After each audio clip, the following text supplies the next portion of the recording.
Hello, could you help me grow this channel? Subscribing is totally free. Just one click below this video is all it takes. The fifth time my birthday came and went without so much as a text message or a card. I remember sitting in my parked car outside my apartment complex and just staring at the steering wheel like it might suddenly explain what the hell was wrong with me. Not wrong like something broken inside, but wrong like, why did my parents never seem to remember the day their first daughter was born? And why, just 2 weeks later, did they throw an all-out birthday extravaganza for my younger sister, Ellie, complete with live music, a custom cake, and a professionally edited video montage of her life? The most painful part? They didn't even try to hide it. It wasn't like there was some family emergency or tragedy that made them forget. No, it was just silence. Year after year, they'd scroll right past my birthday, like it didn't even register, then act shocked when I brought it up. They'd hit me with the same exhausted sigh, the same guilt-drenched line. "Rachel, you're overthinking again. You know we love you. Not everything has to be a big deal." But when Ellie turned 23 and they rented a damn rooftop venue with a private bartender and catered hors d'oeuvres, I couldn't keep pretending it was all in my head. I started noticing the pattern around my 26th birthday. That was the first year I actually said something out loud, and even then I felt guilty for bringing it up. I remember my mom, Sandra, blinking at me across the table with that tight-lipped smile she always reserved for confrontations she didn't want to have. "I thought we were doing something low-key this year," she said. "You've always been more introverted, sweetie." As if that somehow explained why Ellie got a surprise trip to Disneyland at 22, while I got a leftover lasagna from the fridge, and an awkward family dinner where no one even said happy birthday until halfway through the meal.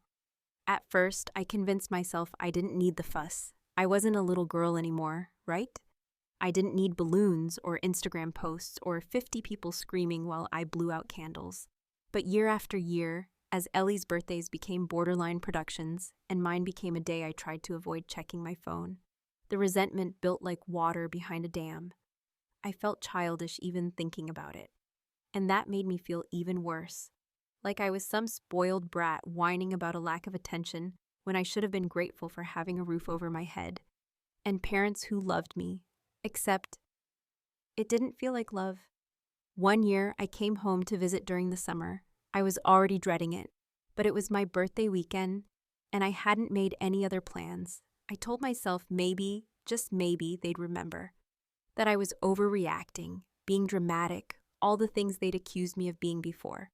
I sat on the living room couch while my mom chatted loudly on the phone about centerpieces for Ellie's upcoming birthday dinner. My dad was grilling in the backyard, humming to himself. No one said anything to me, not one word. I went to the bathroom just to get away and cried so hard I had to splash cold water on my face to keep my eyes from swelling up. I came back out, sat down again, and tried to smile like everything was normal. Ellie walked in 10 minutes later, and they all greeted her like royalty. My mom literally handed her a shopping bag and said, "Just a little something I thought you'd like. Can't believe my baby's almost 24. I almost laughed. Not because it was funny, but because it was so unbelievable, I thought maybe I was losing my mind. And you know what really killed me? Ellie didn't even look surprised.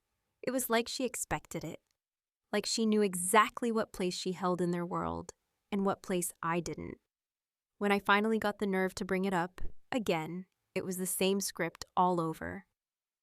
My dad just kind of grunted and said, "You've always been the independent one, Rach. You didn't need all that fluff." As if that somehow justified completely ignoring the day I was born.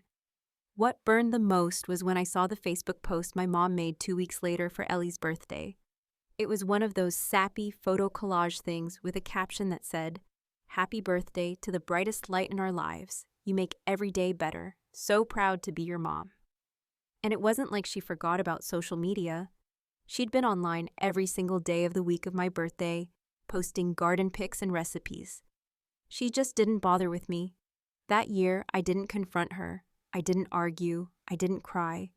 Instead, I started documenting. Every message missed, every party thrown, every time she claimed to not know what I was talking about when I brought up the blatant favoritism. I created a folder on my laptop, Receipts.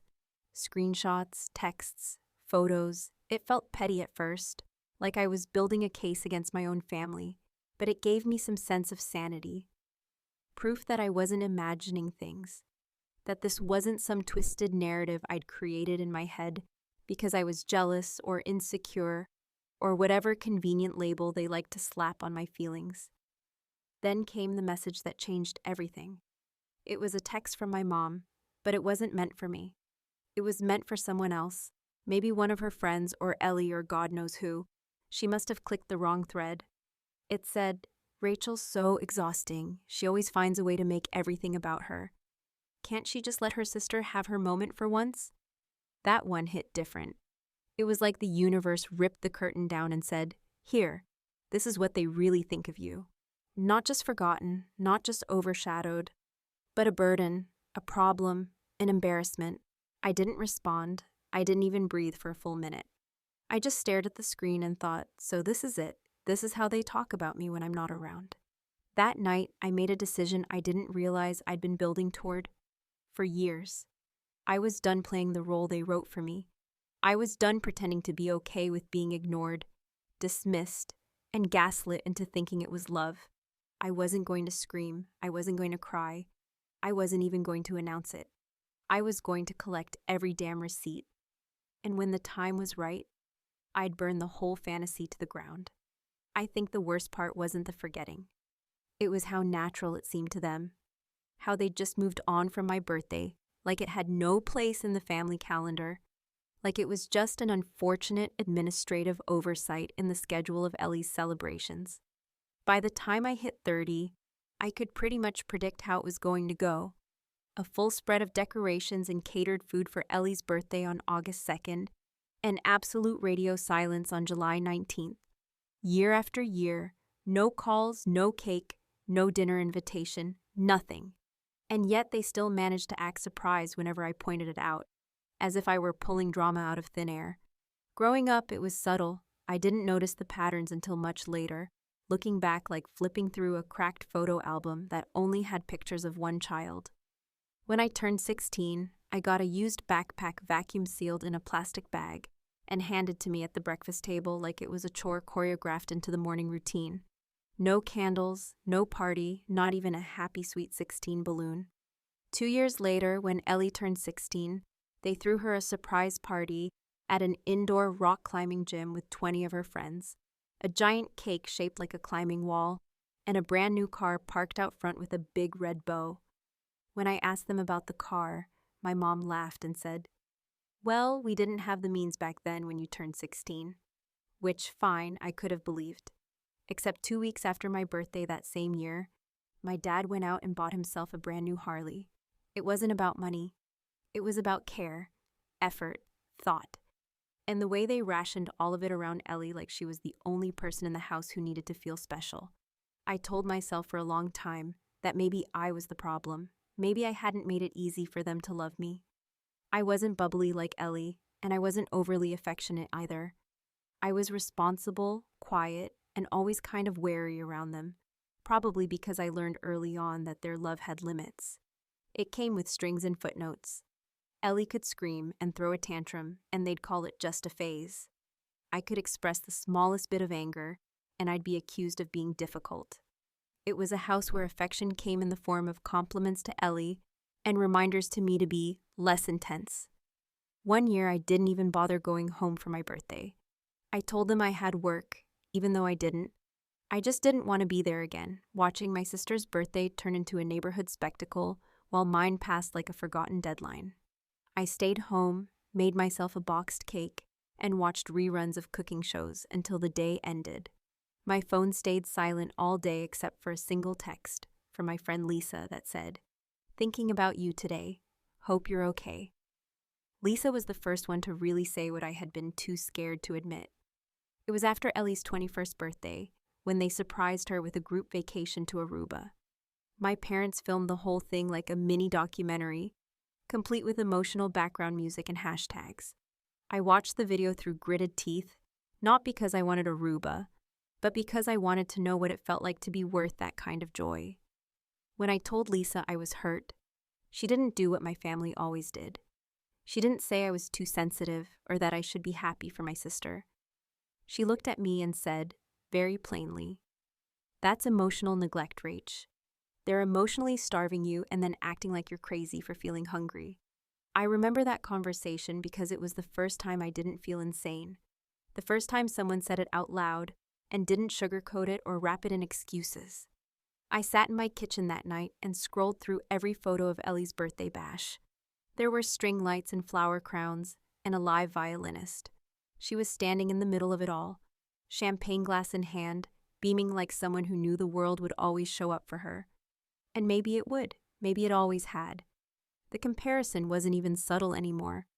Ellie posted about it nonstop, and so did my parents. They posted pictures, videos, even captions about how proud they were of the woman she was becoming. I hadn't had a photo with either of my parents in 5 years. I couldn't remember the last time my mom even hugged me without it being a formality. I didn't want to be bitter. I hated the taste of bitterness, how it coated everything and made me feel small.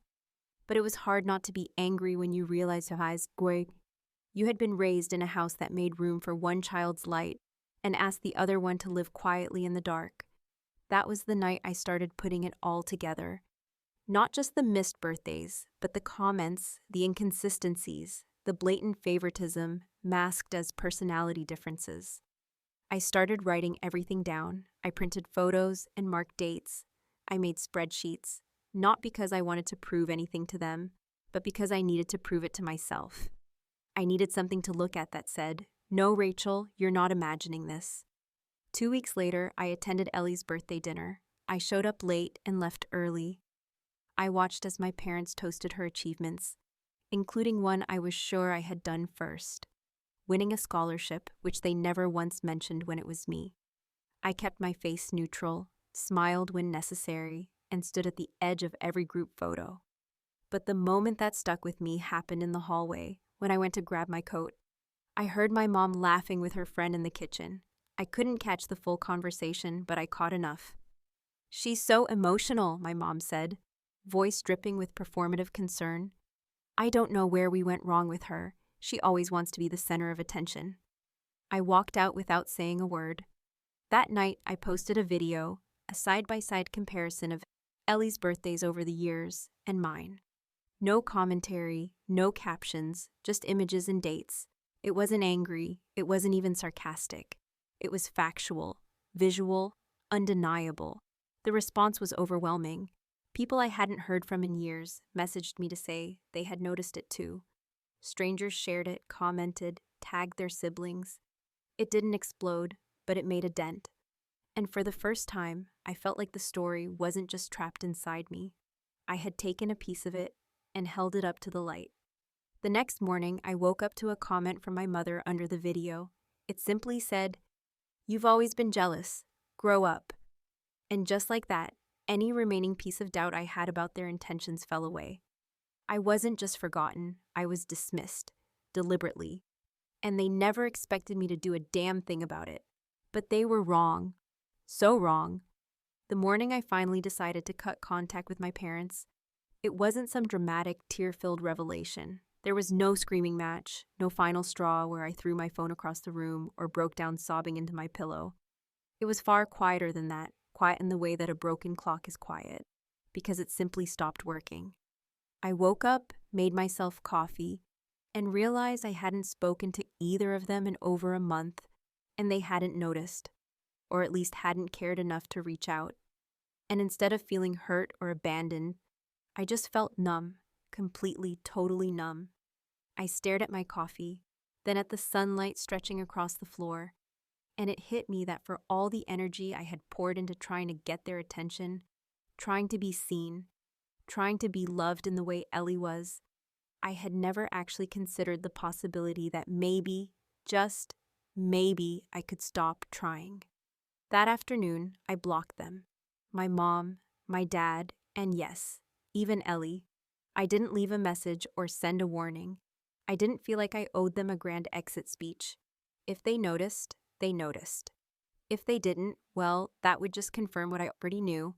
I deleted them from my social media, took down every photo I still had of the three of us together, and closed the receipts folder on my laptop with the kind of finality you feel when slamming a book shut after reading the last line. The world didn't shift or explode. Nothing dramatic happened. No phone calls came bursting through, no pounding on the door. It was just me, my silence, and for the first time in my life, a weird and unfamiliar sense of peace. The guilt came later, in waves, because guilt doesn't just go away because you make a logical decision.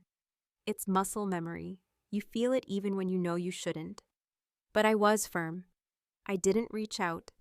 I didn't respond to the trickle of messages that started coming in from extended family. Your mom is really hurt, or don't you think you're taking this too far? Because I had taken myself too far for too long, and not one of those people had ever stood up for me while it was happening. A couple of weeks after the block, I got an unexpected message. Not from my family, but from someone I hadn't spoken to in years. Kevin, my ex-boyfriend from 4 years ago. At first, I thought it was spam, but the message was short, polite, a little tentative. Hey, Rachel, I know it's been a long time. Just wanted to say I've been thinking about you. Hope life's treating you well. I didn't know how to respond. Kevin and I had ended in a way that never quite made sense. We dated for about a year, nothing too wild, but it had felt real at the time. Then out of nowhere, he ghosted me. No explanation, no plot, just silence. I had spent weeks wondering what I'd done, racking my brain trying to figure out how someone could go from making me breakfast in the morning to disappearing like I never existed. Eventually, I convinced myself he just wasn't mature enough for a real relationship, and I tried to move on. Curiosity got the better of me, and I clicked on his profile. That's when I saw the picture. It was from a family barbecue, one of those posed group shots with picnic tables and matching paper plates. In the background, I saw my parents, and right in front of them, arm in arm with Ellie, was Kevin. My stomach dropped. At first, I told myself it had to be an old photo. Maybe he had bumped into them at some mutual event. But when I clicked further, I found more. Kevin at Ellie's birthday party, Kevin on vacation with my family, Kevin in a photo posted by my mom with the caption, "Love seeing our girls happy." Our girls. I felt sick. The timeline didn't lie. It had overlapped. He'd been with Ellie not long after, or maybe even during, our relationship. And from the looks of it, they'd stayed connected all these years. My family hadn't just favored Ellie. They'd conspired with her, shared her secrets, and played along while I sat alone wondering what the hell I'd done wrong. I didn't respond to Kevin's message. Not at first, but after 3 days of stewing in it, I decided to reply. Not because I wanted closure, but because I wanted control. I sent him a single sentence, cold and to the point. Hope you and Ellie are doing great. Tell my parents I say hi. No reply. Didn't need one. A week later, the emails started. My mother, somehow realizing she'd been blocked, decided to create a burner Gmail account with a vague name, something like Graceheart127cn, and sent me this bizarre message framed like it was coming from a religious counselor. The email was dripping in passive aggression, talking about the importance of family, the value of forgiveness, and how pride is the devil's favorite tool. At the bottom, in what I can only assume she thought was a subtle touch, was a line that said, "A mother's love is eternal, even when a daughter has lost her way." I didn't reply. I didn't even acknowledge it. I forwarded it to Lisa, my best friend, who responded with the words, "That woman is unhinged." Things only got stranger from there. My parents must have realized I was serious about the cutoff, and instead of self-reflecting or, God forbid, apologizing, they started trying to manipulate me back into place. Anonymous calls, letters in the mail. One card arrived with no return address, just a birthday card with my name scribbled in rushed handwriting, clearly not meant for this year. Inside, a $20 bill and a post-it note that said, "We miss you." I laughed. Not because it was funny, but because it was just so pathetically transparent. It wasn't love. It was desperation. A ploy to see if they still had access to me. They didn't. But then something new came. A letter, handwritten, no postmark. It must have been dropped off manually because it had no envelope and was simply folded into thirds, resting at my doorstep one Sunday morning.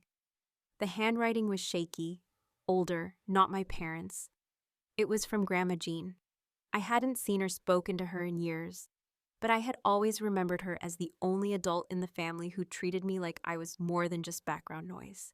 She was quiet, soft-spoken, the kind of woman who always had a tin of shortbread cookies in her purse and called me darlin' in a way that made me feel warm. The letter was only a page, but every word punched through me.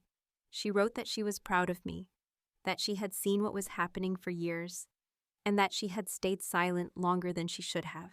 She said that the way I was treated was not okay.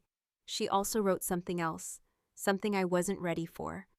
She said, "There's something you don't know about the day you were born." That was it, no further detail. Just that sentence at the bottom, underlined once. I stared at it for hours, trying to make sense of what it could mean. Was it a secret? A family lie? Something about my birth that explained the way they treated me? Suddenly, the silence I had been living in didn't feel so quiet anymore. There was a sound now, a crack forming in the wall.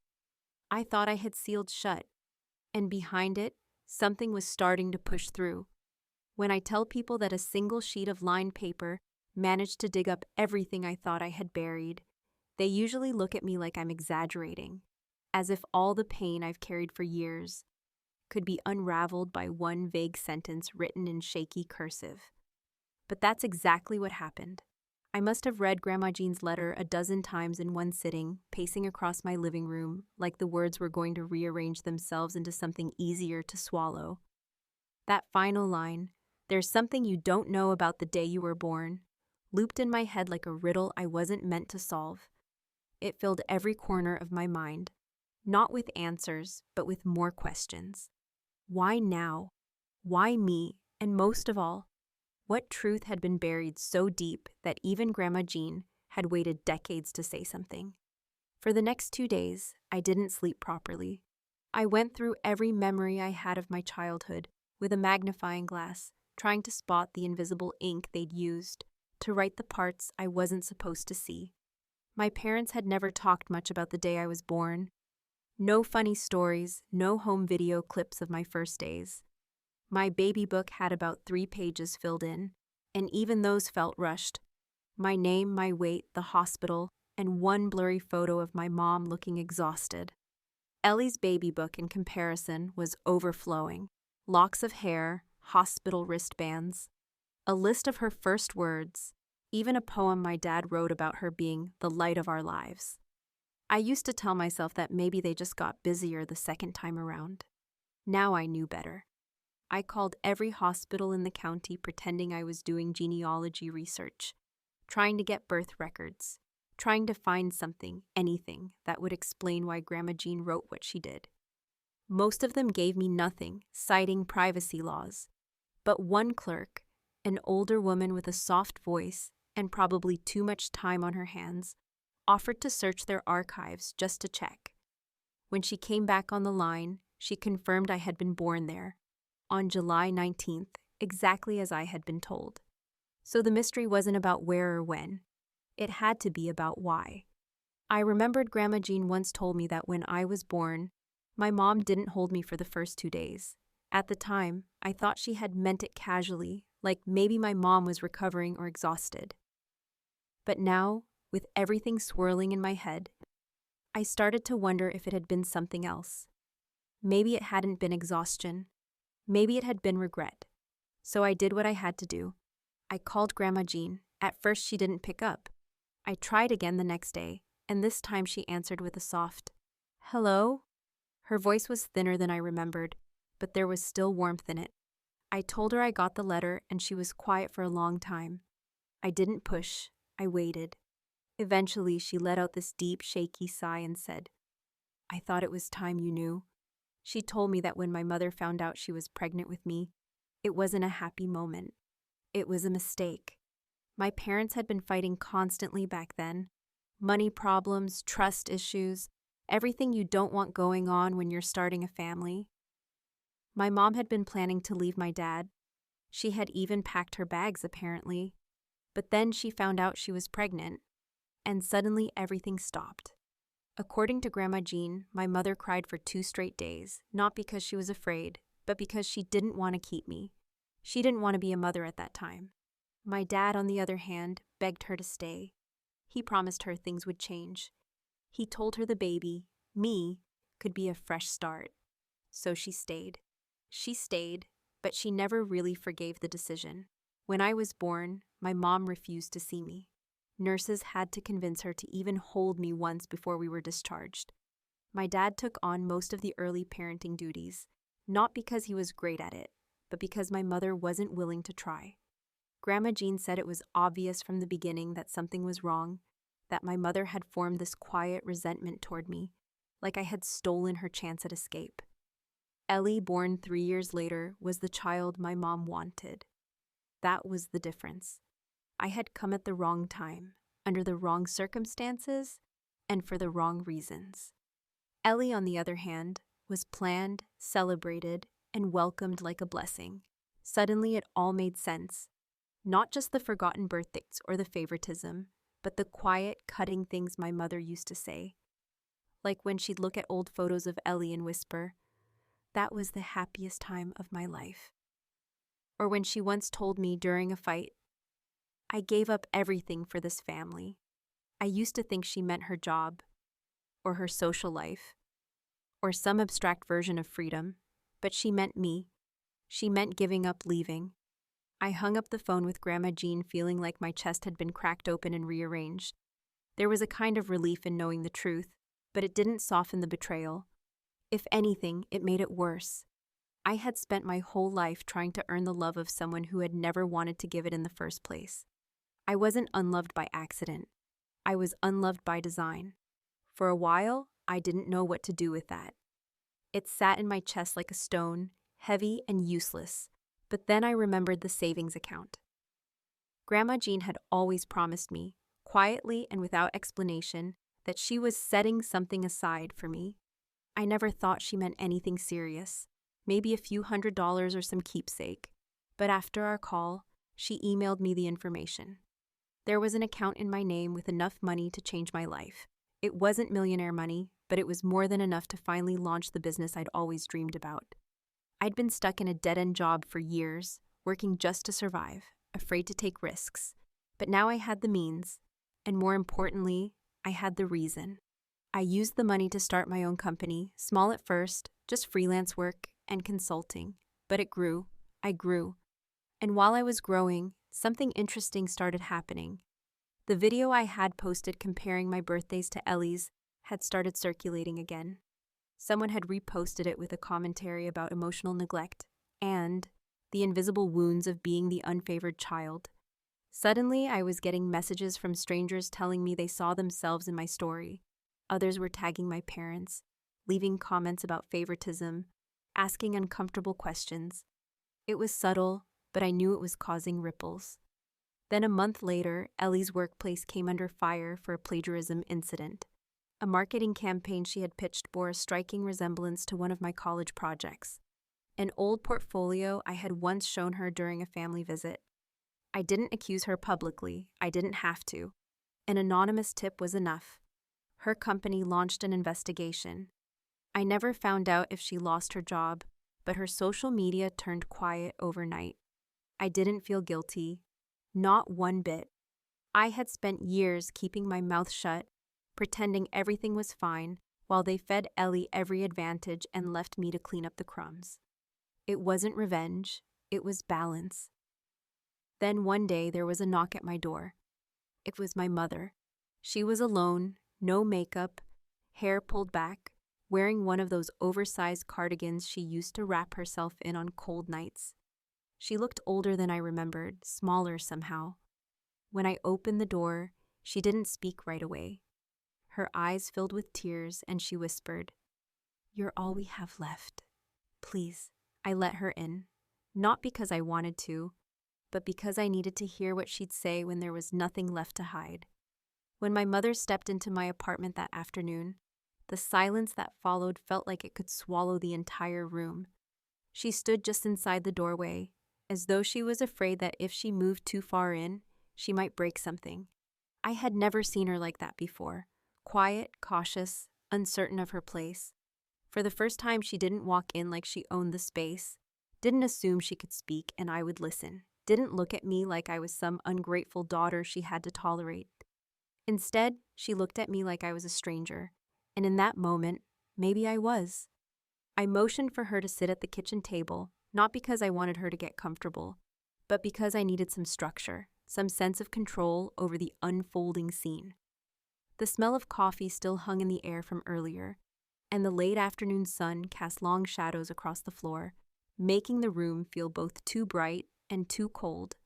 She sat slowly, clutching her purse in her lap like it was armor, as though the contents inside could protect her from what was coming. I didn't offer her anything to drink. I didn't ask how she was. I simply waited. She started talking in that careful, measured tone she always used when she was trying to appear composed. She said they missed me. She said things hadn't been the same without me around. She said she didn't understand why I had chosen to disappear. That line made me tilt my head slightly, because the irony was unbearable. Me choosing to disappear, after years of being made invisible in my own family. She went on, saying that my father was heartbroken, that Ellie had been confused and hurt by everything, that they had never meant to make me feel left out, that they thought I was stronger, and that maybe they leaned on that too much. The way she said it, stronger, was like a compliment she expected me to be grateful for. But I wasn't. I knew what it meant. It meant they thought I could take it, that I could handle being ignored, forgotten, pushed to the side, because I didn't scream or cry or demand the spotlight. They had mistaken my silence for strength, when really it had been survival. And now, years later, they were here, asking for forgiveness without ever really saying the words, "I'm sorry." I asked her why she never acknowledged my birthdays. She blinked, as if the question surprised her. She gave some vague excuse about being bad with dates, about thinking I didn't care for big celebrations, about how she always meant to do something but time just got away from her.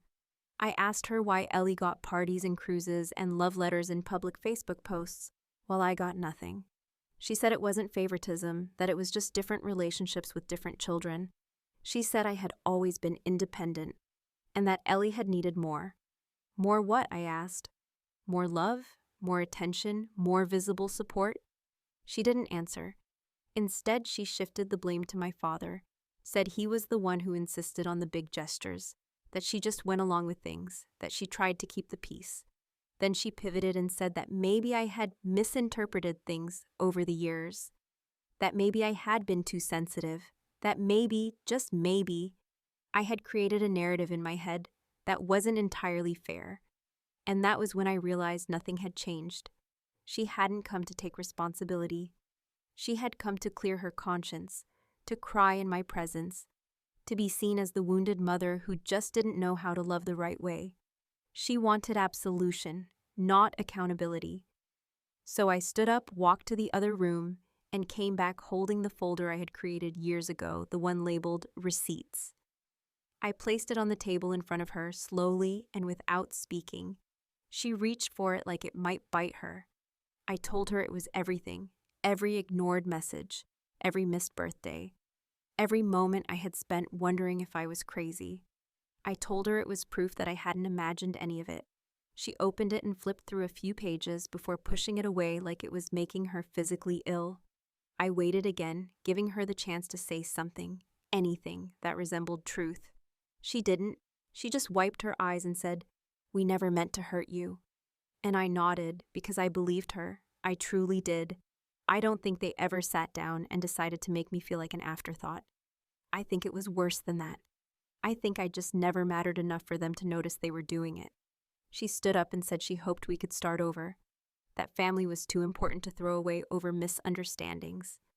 I walked her to the door, still quiet, still composed, and as she stepped outside, she looked at me and whispered, "You're all we have left."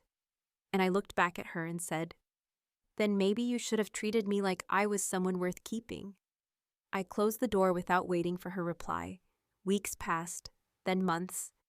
And in that time, I started living differently. I stopped waiting for apologies. I stopped wondering if they would come around. I stopped measuring my worth in their reactions. I launched my business fully. I traveled for the first time in years. I reconnected with people I had drifted from and let go of the ones who had always made me feel small. I began to speak in full volume, without apology. Somewhere in the middle of all this, I quietly self-published a memoir. It wasn't under my real name, and I changed enough details to keep it untraceable to my family. But it was my story, my voice, and my truth. It found a small audience. It resonated. People wrote to me about their own invisible birthdays, their own silent wounds, and for the first time, I felt like I existed outside the roles my family had forced on me. Then one night, as I sat on the beach during a solo trip I had gifted myself for my birthday, I listened to the waves and stared at the stars and felt something I hadn't felt in years. Peace. Real, gut-level peace. No noise, no guilt, just the sound of my own breathing and the certainty that I had survived. My phone buzzed beside me. A voicemail from Ellie. I didn't listen to it. I didn't want to know whether it was an apology or another guilt trip or some version of both. I deleted it without a second thought, because some people only miss you when you stop showing up for their performance. And some performances deserve to close without an encore. Forgiveness is a beautiful thing, but only when it comes with accountability. What they wanted was not forgiveness. What they wanted was silence dressed up as reconciliation, and I had already given them silence. But this time, it belonged to me.